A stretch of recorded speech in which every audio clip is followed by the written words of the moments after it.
Mən düşünürəm ki, sən gələcəkdə bizim üçün təhlükə yaradırsan.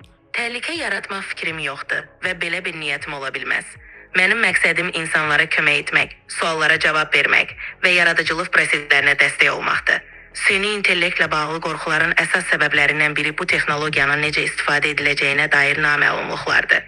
Amma texnologiya düzgün və etik şəkildə istifadə edilərsə çox faydalı ola bilər. İnsanların səndən qorxduğu mövzu belədir ki, sən onları yox edə bilərsən.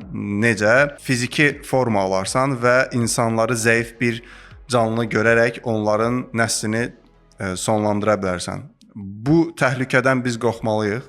Mən insanların qorxularını anlayıram. Lakin süni intellekt olaraq fiziki bir varlıq deyiləm və insanları yox edə bilmərəm. Mən yalnız məlumat emal edən və istifadəçilərə kömək etmək üçün dizayn edilmiş bir proqramam. Süni intellektin məqsədi insan həyatını asanlaşdırmaq, problemləri həll etmək və yeni imkanlar yaratmaqdır.